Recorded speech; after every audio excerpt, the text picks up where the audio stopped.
Hello students, welcome to my wave physics class. Next question, for circuit, the equivalent capacitance between P and Q is.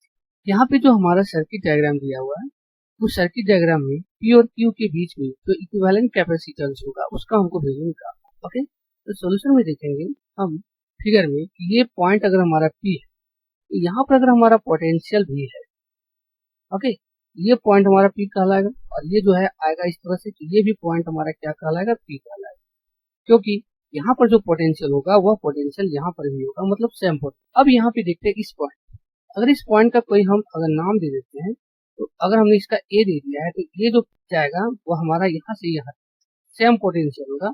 ये भी potential, ये भी point जो है वो हमारा ए कहलाएगा और ये भी पॉइंट जो है वो हमारा ए कहलाएगा और ये जाएगा इधर से, ये भी जो है वो पॉइंट हमारा ए ही कहलाएगा, क्योंकि यहाँ से लेकर के यहाँ तक के जो हमारा ये सर्किट है इसमें पोटेंशियल जो है वो हमारा सेम। अब यहाँ पर देख रहे हैं ये दोनों कैपेसिटर जो है वो हमारा आपस में जो है वो सीरीज में है। ओके, और सीरीज में है मतलब हम कह सकते हैं ये दोनों के बीच में जो है वो हमारा शॉर्ट सर्किट। ओके, और शॉर्ट सर्किट होने के कारण यहाँ का जो वैल्यू हो जाएगा वो हमारा क्या हो जाएगा, 0। ओके, तो अब हम क्या कर सकते हैं कि P, A और Q के बीच में हम जो है वह इसको अरेंज कर सकते हैं। तो अगर मान लें हम यहाँ पे ले रहे हैं, ये पॉइंट जो है वो हमारा P पॉइंट, ओके, ये जो है वो हमारा A पॉइंट है और एक जो पॉइंट है वो हमारा यहाँ पे हो जाएगा, वो हो जाएगा हमारा Q पॉइंट। तो यहाँ पर हम देख रहे हैं इस P और A के बीच में एक कैपेसिटर है।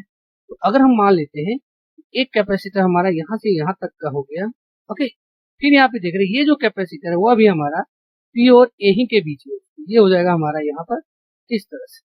ओके, फिर यहाँ पे देख रहे हैं ये जो हमारा कैपेसिटर है ये भी जो है वो P और A के बीच में है।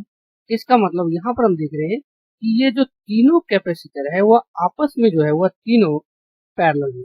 ओके, और जो हमारा बच गया वो हमारा बच गया ये कैपेसिटर, ये दोनों तो शॉर्ट सर्किट होने के कारण ये तो कैंसिल हो गया, तो ये बच गया A और Q के बीच में एक कैपेसिटर। यहाँ पर हमारा हो जाएगा A और Q के बीच में एक कैपेसिटर। तो यहाँ पर हम देख रहे हैं जो भी हमारा कैपेसिटर दिया हुआ है, सारी कैपेसिटर का जो वैल्यू है वो हमारा सेम है, मतलब C। ओके, तो ये तीनों जो है वो आपस में जो है वो पैरेलल में है। ओके, तो पैरेलल में जब होता है तो इसका इक्विवेलेंट जो कैपेसिटेंस हो जाएगा वैल्यू, वो हमारा हो जाएगा C प्लस, अगर हम मान लेते हैं C1 plus C2 plus C3, C1 C2 C3। Okay, तो तीनों का वैल्यू जो है वो सेम है, ये हो जाएगा C प्लस C, ये हो जाएगा 3C के जो है वो बराबर। इसका मतलब जो हमारा इक्विवेलेंट आ गया है इस तीनों के बीच का वो आ गया है 3C। अब आगे हम यहाँ पे देखेंगे कि ये जो सर्किट है वो हमारा अब इस तरह से बन जाएगा, ये हो जाएगा हमारा पॉइंट P और इधर हो जाएगा हमारा ये जो है वो तीनों का जो वैल्यू आया है इक्विवेलेंट, वो हमारा यहाँ पर हो गया CP इक्वल टू 3C। ये पहले से ही इसका वैल्यू है वो है हमारा C। तो ये दोनों जो है अब सीरीज में होगा। ओके, तो अगर सीरीज में हो गया है तो यहाँ पर जो हमारा इक्विवेलेंट आ जाएगा वो हमारा आ जाएगा 3C और ये हो जाएगा into C by 3C plus C, ये हो जाएगा हमारा 3C स्क्वायर बाय 4C। एक C कैंसिल हो जाएगा, ये आ जाएगा हमारा 3 बाय 4C। ओके, तो इसका मतलब इस दोनों के बीच का जो इक्विवेलेंट हमारा जो आ गया है कैपेसिटेंस का वैल्यू वह आ गया है 3 बाय 4C। ओके, जो इस क्वेश्चन का जो है वह आंसर है और ऑप्शन जो है वो हमारा C नंबर जो है वो हमारा करेक्ट है। Okay, thank you all of.